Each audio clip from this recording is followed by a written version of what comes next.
नमस्कार दोस्तों, स्वागत है आप सभी का स्टडी अफेयर्स में। गौतम अडानी अडानी ग्रुप के मालिक गौतम अडानी, इस समय पे इनकी मुश्किलें कंटिन्यू बढ़ती ही चली जा रही हैं। क्यों? क्योंकि जब से हिंडनबर्ग की रिपोर्ट आई है, हिंडनबर्ग ने जब से इनके ऊपर रिपोर्ट निकाली है, हिंडनबर्ग की रिपोर्ट के बाद से कंटिन्यूअसली जो शेयर मार्केट में जो इनकी लिस्टेड कंपनीज हैं, उन सभी कंपनीज के शेयर प्राइस कंटिन्यूअसली गिर रहे हैं। शेयर प्राइस कंटिन्यूअसली गिरने की वजह से शेयर मार्केट में बहुत बड़ा प्रॉब्लम क्रिएट हो चुका है अडानी ग्रुप को लेकर के, या फिर एक तरीके से हम ये कह सकते हैं कि जो अडानी समूह है उनकी जो कंपनीज हैं जो शेयर मार्केट में लिस्टेड है वो कंटिन्यूअसली गिर रही हैं, जिसमें सबसे ज्यादा एक तरीके से हम ये कह सकते हैं कि अडानी इंटरप्राइजेस के शेयर प्राइसेस बहुत ज्यादा गिर चुके हैं। इस समय पे करंट पोजीशन अगर हम बात करें तो वो 1500 लगभग 1500 रुपए प्रति शेयर के हिसाब से ट्रेड कर रहे हैं। लेकिन एक समय ऐसा भी आ गया था जब अडानी इंटरप्राइजेस के शेयर 1000 रुपए के लो पे चले गए थे, 1000 रुपए के लो पर चले गए थे। हालांकि स्थितियां कुछ सुधरी हैं, लेकिन हम जो आपके लिए खबर लेकर के आए हैं वो ये है कि अडानी ग्रुप के लिए एक राहत की खबर भी है। राहत की खबर ये है कि अडानी ग्रुप ने एक्वायर कर लिया है एक बहुत ही स्ट्रेटेजिक हाइफा पोर्ट। कहां पर? इजराइल के अंदर। आप कहोगे कि सर अब अडानी ग्रुप विदेशों में भी पोर्ट्स खरीदने लगा क्या? भारत का सबसे बड़ा पोर्ट जो है मुंद्रा पोर्ट, जिसको अडानी ग्रुप कंट्रोल करता है, वो तो इंडिया का है ही, लेकिन इजराइल में जो पहली बार हुआ है, यानी कि इजराइल के पोर्ट को अब अडानी ग्रुप एक्वायर कर लिया है, उसको कंट्रोल करेगा। वहां पे जो भी एक्टिविटीज होंगी, जो भी आवाजाही होंगी जहाजों की, उनकी देख रेख, वहां से जो भी कंटेनर्स वगैरह लोड किए जाएंगे, उन सबको संचालित करने का काम अडानी ग्रुप के द्वारा किया जाएगा। ये बहुत ही बड़ी खबर है, सिर्फ अडानी के लिए नहीं बल्कि इंडिया के लिए भी। इंडिया के लिए भी।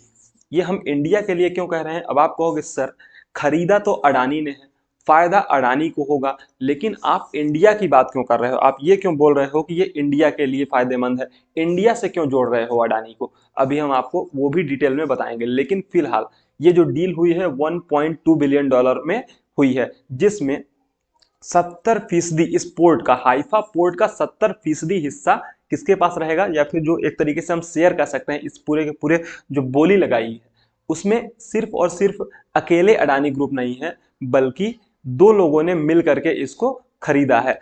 फर्स्ट जो कंपनी है जिसके पास 70% शेयर है इस पोर्ट का, वो है अडानी ग्रुप, और दूसरा है इजराइल की गैडोड ग्रुप। गैडोड ग्रुप ने 30% हिस्सेदारी अपने पास रखी हुई है इस पोर्ट की। ओके, ये है हाइफा का वो पोर्ट जिसका काम कंटिन्यूअसली 2018 के बाद से प्राइवेटाइजेशन का काम कंटिन्यूअसली चल रहा है। जो इजराइल की गवर्नमेंट है, हालांकि 2018 के बाद से 2023 5 साल का पूरा वक्त लगा है इस काम को करने में। उसकी वजह यह रही है कि कंटिन्यूअसली वहां पे जो गवर्नमेंट्स हैं वो गवर्नमेंट्स कंटिन्यूअसली चेंज होती रही हैं। वहां पे कंटिन्यूअसली गवर्नमेंट्स के चेंज हो जाने की वजह से बहुत मतलब एक तरीके से किसी भी डिसीजंस को लेने में प्रॉब्लम क्रिएट हो जाती है गवर्नमेंट को। और इस समय पे जो इजराइल में पीएम है वो कौन है? Benjamin Netanyahu. और उन्होंने आने के बाद ये एक बहुत ही बड़ा काम किया है, एक फैसला कंटिन्यूअसली आते ही ले लिया गया है, और पूरी तरीके से जो अडानी को ये हैंड ओवर कर दिया गया है पोर्ट, हाइफा का पोर्ट। अगर हम मैप्स पे बात करें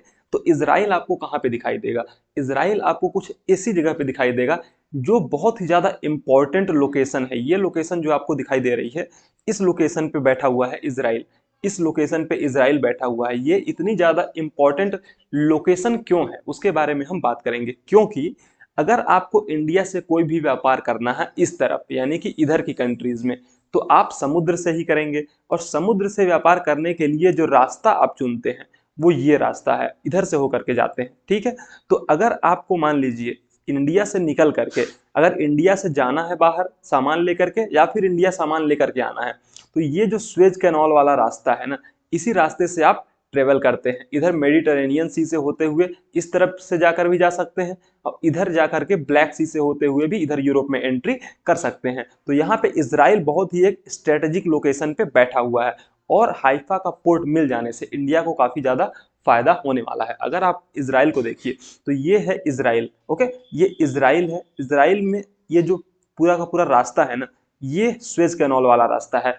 और अगर मान लीजिए आप इधर मेडिटेरेनियन सी से आ रहे हैं और आपको कुछ काम है, आप रुकना चाहते हैं, तो इस हाइफा पोर्ट पे या फिर इजराइल के जो भी पोर्ट्स हैं वहां पे रुक करके अपना तेल भरने का काम, आराम करने का काम वो कर सकते हैं। या फिर शिप्स के जो मेंटेनेंस का काम है वो भी थोड़ा बहुत छोटा मोटा मेंटेनेंस का काम पोर्ट्स पे हो सकता है, तो वो भी किया जा सकता है। अगर हम इसराइल की बात करें तो इसराइल ने काफी स्ट्रेटेजिक लोकेशन पे ये हाइफा का पोर्ट दिया हुआ है अडानी को। ये बहुत ही ज्यादा इंपॉर्टेंट आने वाले समय में होने वाला है। हाइफा के पोर्ट की अगर बात करें हम, तो ऐसा नहीं है कि ये पूरा का पूरा पोर्ट अडानी ग्रुप के पास चला आया है। इसका कुछ हिस्सा अभी भी जो चाइना की एक कंपनी है वो कंट्रोल करती है, क्योंकि 2018 में ही चाइना ने इसको एक तरीके से, जब इसका प्राइवेटाइजेशन का काम चालू हुआ था तो इसको एक्वायर किया था, बोली लगाई थी और इसको लिया था। देखिए एक तरीके से इंडिया का जो सेंटीमेंट है ना हाइफा से वो और ज्यादा जुड़ा हुआ है। क्यों? क्योंकि 1918 में हाइफा को आजाद कराने के लिए, हाइफा को आजाद कराने में भारत का बहुत बड़ा योगदान था। भारत की सेना ने लड़के इस हाइफा पोर्ट को आजाद कराया था। किससे? उस समय पे जो वहां पे तुर्की लोग रह रहे थे, जो जर्मन्स लोग रह रहे थे, जिन्होंने इसको कंट्रोल कर रखा था, उसको मतलब उसके खिलाफ लड़ाई लड़के इस हाइफा पोर्ट को आजाद कराया गया था। किसके द्वारा? इंडियन सोल्जर्स के द्वारा, भारतीय सोल्जर्स के द्वारा। भारतीय सोल्जर्स में कौन लोग थे जिन्होंने लड़ाई लड़ी थी? तो देखिए उस समय पे जो हैदराबाद रियासत थी, उस समय पे जो जोधपुर की रियासत थी, मैसूर की रियासत थी, इन तीन रियासतों के सैनिक भेजे गए थे फर्स्ट वर्ल्ड वॉर के टाइम में 1918 में, ओके 1918 में। तो हैदराबाद की रियासत के हालांकि जो सैनिक थे वो मुस्लिम थे और इसलिए उन्होंने तुर्की के खलीफाओं के विरुद्ध युद्ध नहीं लड़ा था, लेकिन जोधपुर और मैसूर के जो सोल्जर्स थे उन्होंने लड़ाई लड़ी थी और फिर इस हाइफा पोर्ट को आजाद कराया था। किससे? जर्मनों से और तुर्कों से। जो सबसे बड़ी बात यह है कि उस समय पे जो इंडियन सोल्जर्स थे उनके पास घोड़े थे और भाले थे, और जो सामने वाली अपोनेंट में जो जर्मन्स के सोल्जर्स थे उनके पास तोप वगैरह थी, फिर भी इंडियंस ने वहां पे, इंडियन सोल्जर्स ने बहादुरी से लड़ा और जीत हासिल की, हाइफा पोर्ट को आजाद कराया। और इसी चीज का फायदा आज हमें देखने को मिल रहा है कि हमारा जो विश्वास है या फिर हमारी कंट्री के ऊपर जो विश्वास है वो इजराइल का बना हुआ है। इसीलिए इजराइल के एक डिप्लोमेट ने क्या कहा कि इतिहास बहुत कुछ सिखाता है और यह डील वास्तविक में उसी का नतीजा है। एक समय था, देखिए, जब वेस्ट कोई भी सामान वेस्ट से, यूरोप से अगर इंडिया आना होता था तो उसमें रास्ते में जो एक तरीके से ब्रिटिश कंपनी थी ना, या फिर ब्रिटेन जो था, उसने उसका बहुत ज्यादा फायदा उठाया। एक वक्त था जब भारत पहुंचने के लिए मिडिल ईस्ट और यूरोप से होकर जाना पड़ता था। ब्रिटेन ने इसका बहुत फायदा उठाया क्योंकि ये उनके हित में था। अब बारी भारत की है, अब सामान इंडिया में बन रहा है, मेक इन इंडिया के तहत बहुत सारा सामान हम बना रहे हैं और एक्सपोर्ट कर रहे हैं। तो अब जो बाजी है वो हमारे हाथ में है और हम सामान का एक्सपोर्ट करके बहुत सारा प्रॉफिट गेन करने वाले हैं। ये एक इजराइल के डिप्लोमेट के द्वारा कहा गया। दूसरी चीज जो अडानी और बेंजामिन नेतन्याहू की बातचीत के दौरान निकल के आई, और गौतम अडानी जी ने जो ट्वीट किया वो एक इंपॉर्टेंट बात है। देखिए इन्होंने क्या कहा कि हम जो नेतन्याहू जी से मिले, उन्होंने पोर्ट हमको हैंड ओवर किया, ये बहुत बड़ी बात है, बहुत अच्छी बात है, इससे आने वाले समय में दोनों ही कंट्रीज को फायदा होगा। साथ ही साथ उन्होंने एक चीज और की, वो क्या था? The Abraham Accord. The Abraham Accord will be a game changer for the Mediterranean Sea logistics. ये उन्होंने कहा। अब्राहम अकॉर्ड क्या है? अब्राहम अकॉर्ड अगर आपको याद नहीं आ रहा है तो थोड़ा सा पीछे जाइए और ये भाई साहब को याद करिए। कौन है ये है डोनाल्ड ट्रंप, सुर्खियों में रहने वाले डोनाल्ड ट्रंप, अमेरिका के पूर्व राष्ट्रपति। अमेरिका के पूर्व राष्ट्रपति डोनाल्ड ट्रंप, इन्होंने एक बहुत बड़ा काम क्या किया था? इन्होंने एक बहुत बड़ा काम करवाया था ये कि इजराइल को यूएई और बहरीन से मान्यता दिलवाई थी। यूएई और बहरीन से मान्यता दिलवाने के बाद इस पूरे के प्रोसेस को या पूरे काम को जो कहा गया, उसी को कहा गया था अब्राहम अकॉर्ड। और यही चीज उन्होंने कोट की, किसने? गौतम अडानी जी ने, कि ये जो अब्राहम अकॉर्ड हुआ है उससे बहुत ज्यादा आने वाले समय में फायदा होगा मिडिल ईस्ट में। किस चीज को लेकर के? जो भी लॉजिस्टिक्स मेडिटेरेनियन सी में ट्रेवल करते हैं या फिर एक तरीके से जो शिप्स को कोई भी तरीके से कार्य पे लिया जाता है, वो बहुत ज्यादा प्रॉफिट देने वाला है। जाहिर सी बात है इससे बहुत ज़्यादा फायदा इंडिया को भी होगा और इजराइल को भी होगा। इसीलिए दोनों ही कंट्रीज ने, या फिर एक तरीके से हम ये कह सकते हैं कि अडानी समूह ने बहुत ही ज़्यादा बढ़ चढ़ के इसमें हिस्सा लिया और इसको बोली लगा करके खरीद लिया। लेकिन इन सब स्टोरी के पीछे की जो एक स्टोरी है उसके बारे में भी हम आगे बात करेंगे। वो स्टोरी ये है कि बताया ये जा रहा है कि इसराइल ने ये जो पोर्ट पहले चाइना के द्वारा ऑपरेट किया जा रहा था, तो उसको लेकर के आपत्ति जताई थी किसने? अमेरिका ने। अमेरिका ने इजराइल को कहा कि आपने ये जो पोर्ट चाइना को दिया हुआ है ना, वो चाइना यहाँ पर जो भी एक्टिविटीज हैं सिर्फ और सिर्फ लॉजिस्टिक एक्टिविटीज या फिर जो शिप्स आते जाते हैं उनकी देखभाल करना या फिर उस पोर्ट को हैंडल करने का काम नहीं करेगा, बल्कि वहां पे एक तरीके से जासूसी करने का काम भी करेगा। और इस जासूसी करने के काम को लेकर के आप एक काम करिए कि ये जो पोर्ट आप प्राइवेटाइज कर रहे हैं ना, वो करिए ठीक है, लेकिन चाइना को मत दीजिए, किसी दूसरे कंट्री को दीजिए। तो फिर बात निकली कि अगर चाइना को नहीं देना है तो किसको देना है। तो ऐसा कहा जा रहा है कि अमेरिका ने रिकमेंड किया कि आप यहाँ पे इंडिया को बिठाओ और इंडिया से बोली लगवाओ, या फिर इंडिया के जो भी समूह इस पोर्ट को लेना चाहते हो उसको दिलवाओ। तो फिर अडानी ग्रुप और गैडोट ने मिल करके इस टेंडर में भाग लिया और इस टेंडर को जीत लिया कि इस हाइफा पोर्ट को प्राइवेटाइज करने का काम वो करेंगे। तो ये एक बहुत बड़ी बात है। आपको पता है, देखिए अमेरिका जो इस समय पे पूरी दुनिया का बॉस बन के बैठा हुआ है, ओके, तो वो जो बॉस है वो अपनी बॉस गिरी या फिर अपनी बादशाहत जाने नहीं देना चाहता। और जो चाइना है वो ओपनली चैलेंज कर रहा है किसको, अमेरिका को। तो वो किसी भी तरीके से अमेरिका चाइना को काउंटर करने के लिए हर एक्टिविटीज कर रहा है, चाहे वो एक तरीके से हम ये कह सकते हैं कि ताइवान वाला मुद्दा हो, ताइवान वाले मुद्दे में वो कंटिन्यूअसली चाइना को एक तरीके से काउंटर करने की कोशिश कर रहा है, या फिर जापान का मामला हो, जापान वाले में, या फिर एक तरीके से हम ये भी कह सकते हैं कि इजराइल के सपोर्ट से वो काफी हद तक